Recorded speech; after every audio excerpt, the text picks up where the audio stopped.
Edu. Edu. Ano po yung role niya sa Kalingap team?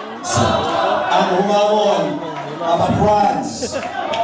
Always, siyempre, para mapasaya ang mga manonood natin na abroad. Ganyan, kasi mamalungkot yan. Saka siyempre, matulungan yung mga tao mahihirap dito. Ikaw. For a very cultural special Yun dance. po, tapos maging inspirasyon po sa Maraming salamat po. gaya po namin na mga mahirap. So, super dami po talagang sumusubaybay sa love team nyo po. And isa na po ako doon. Yeah, very like, nanonood po ako ng mga Kalingap vlogs. So, my next question po is, ano po yung expectation nyo sa first ever Kalingap Ball? While celebrating the 4th anniversary.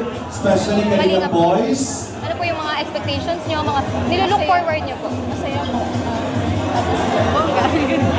Expectation ko, namimit naman na halos yung mga expectation ko, yung maging masaya dito. Kalingap Reactors. Ayan ang presentation sa atin. Talagang, yun lang ang pinaka-purpose dito eh. To enjoy ourselves eh. Saka have fun. Would like to invite now Kalingap Boys. Come on, Kalingap Dami Boys. po talagang vloggers tonight, right? Like, mga reactors, nandyan din po. And this is really an amazing avenue for you, for co-vloggers and co-influencers to collab together, to have fun together. So, my last question po is, since matatapos na po ang 2024, ano po yung mga New Year's resolution niyo po?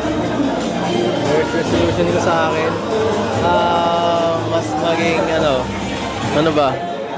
Mas mapakilig ka, mas mapasaya. Hindi, siyempre mas marami pang matulungan na tao sa aking channel.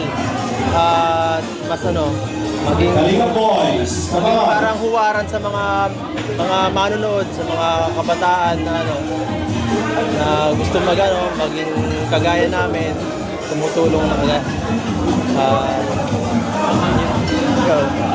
Siguro po yung mag-improve yung mas mag-improve po yung self-confidence ko. Mas Yeah, we are all hoping for that New Year's resolution to happen. And we're looking forward po sa upcoming vlogs and videos nyo. Thank you so much. Thank you.